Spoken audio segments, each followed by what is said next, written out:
자, 이번 시간에는 교과서 84쪽의 부력의 크기에 대해서 학습하도록 하겠습니다. 부력의 크기.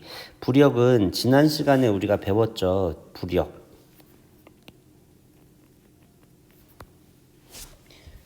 자, 부력의 뜻이 뭐냐면 여기 위에다가 정리 한번 해봅시다.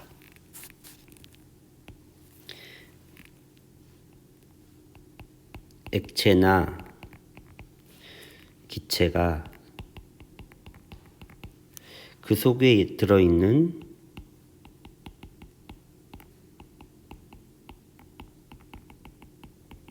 물체를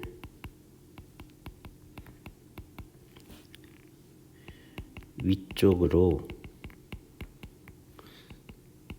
밀어 올리는 힘, 이것을 부력이라고 하고, 이 부력의 방향은 중력의 반대 방향이라고 했습니다.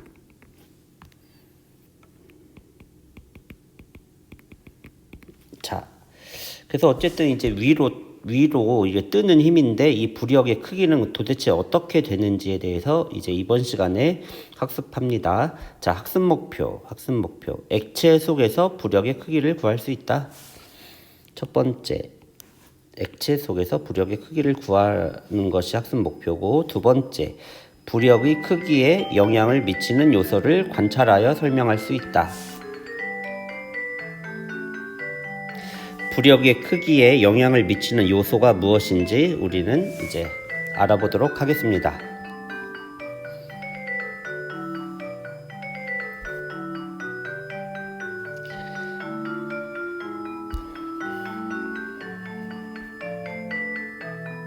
종소리가 너무 기네요.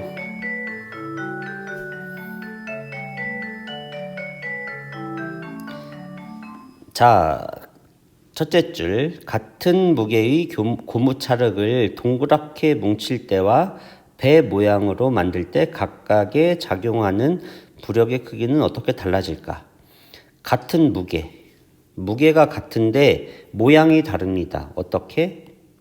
첫 번째는 동그랗게, 그리고 두 번째는 배 모양. 이 차륵이 첫 번째는 동그란 모양, 두 번째는 배 모양. 1, 2. 모양에 따라 무엇을 알아본다? 부력의 크기. 똑같은지 다른지.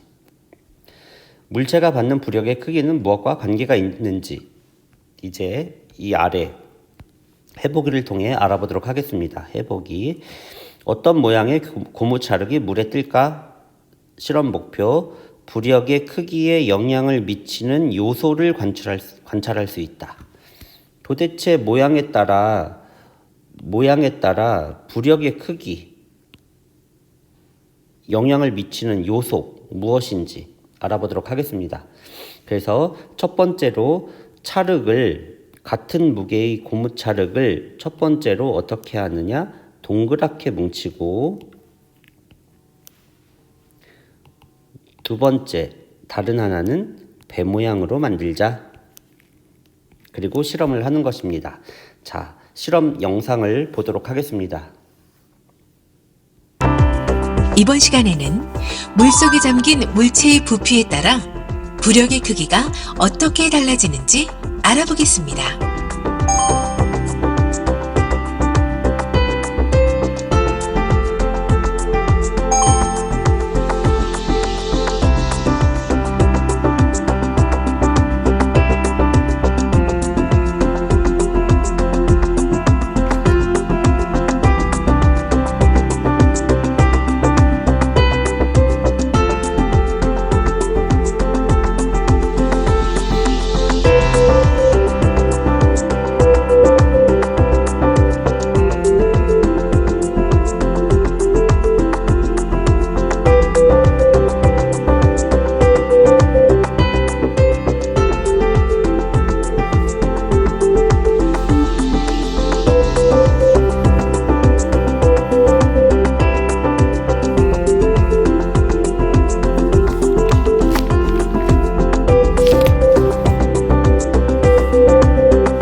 우리가 실험 결과를 보면 빨갛게 된 요 찰흙과 파란색 요 찰흙은 같은 무게입니다. 같은 무게인데 모양만 다르죠. 그래서 물에 담궈 봤더니 동그랗게 뭉친 건 가라앉고 배 모양으로 만든 건 뜨게 됩니다. 즉 모양에 따라 우리가 부력이 다른 것을 알 수 있는데, 여기 보면 동그랗게 뭉친 고무찰흙은 물에 가라앉고 배 모양의 고무찰흙은 물 위에 뜬다.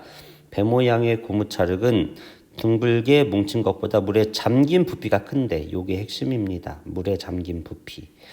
물에 잠긴 부피가 클수록 부력도 크기 때문이다. 요게 결과예요. 물에 잠긴 물체의 부피가 클수록 부력도 크기 때문이다. 자, 앞에 이제 실험 영상을 보고 요것을 이제 정리해 놓기 바랍니다. 각자. 자, 다음 페이지 첫째 줄.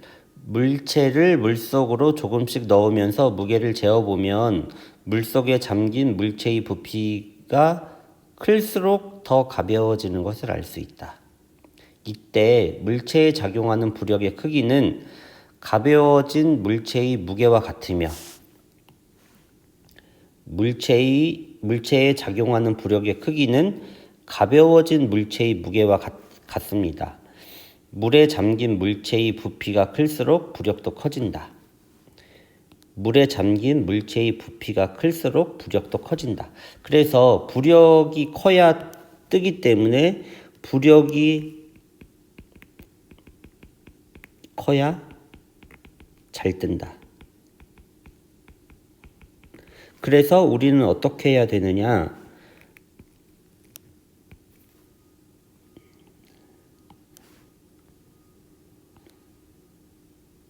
그래서 부력이 커야 잘 뜨니까 우리가 물에 뜨게 하고 싶으면은 물에 잠긴 물체의 부피를 크게 하면 됩니다.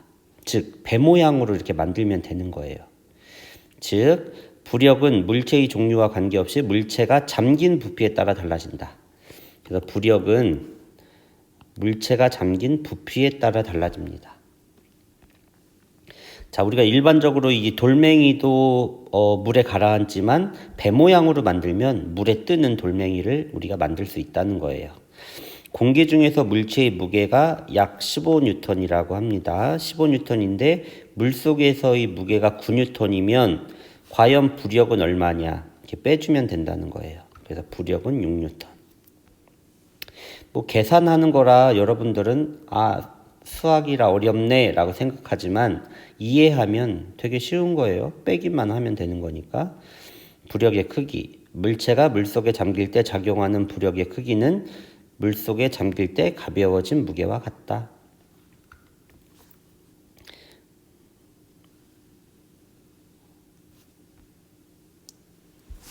자, 그 밑에 같은 무게의 쇳덩어리를 그냥 물에 넣으면 가라앉지만 배 모양으로 만든다는 것은 부피를 크게 해준다는 말입니다. 물에 잠긴 부피를 크게 하면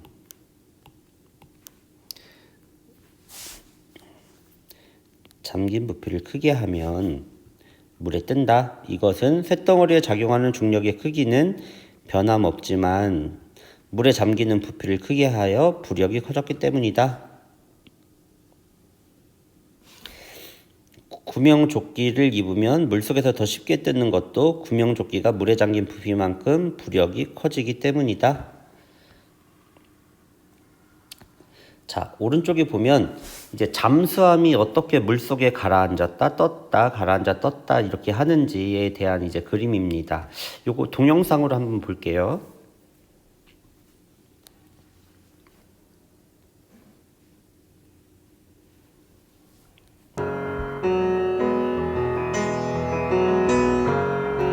자, 지금 본 것처럼 여기 잠수함에 이제 물이 들어가게 됩니다. 요 밑에서 물이 들어가는데 물이 얼만큼 들어가느냐에 따라 가라앉는 정도가 달라요. 지금은 물이 없고 여기 다 공기로 채워져 있기 때문에 물 위에 떠 있죠. 그런데 여기 물이 들어갑니다.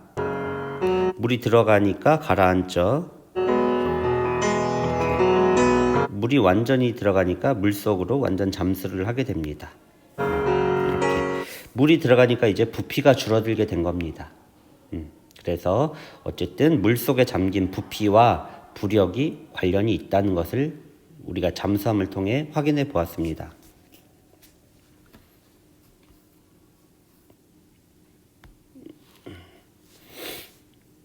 그래서 잠수함은 공기 조절 탱크라는 게 있는데 물을 채우면 가라앉고, 왜? 부피가 줄어들었으니까. 물을 밀어내면 잠수함이 뜬다.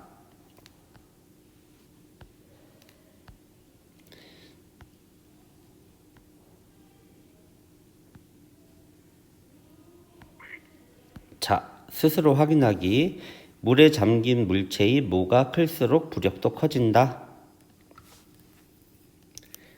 부피가 되겠습니다. 2번, 무게가 10N인 물체를 용수철 저울에 매달아 물속에 넣었더니 무게가 6N이 되었다. 부력의 크기는 얼마인가? 부력의 크기는 줄어든 무게죠. 그래서 어떻게 구합니까?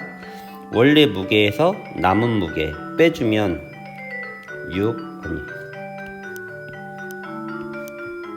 10 빼기 6은 4N 이렇게 되는 것입니다. 자, 이것으로 부력의 크기에 대한 학습을 마치도록 하겠습니다.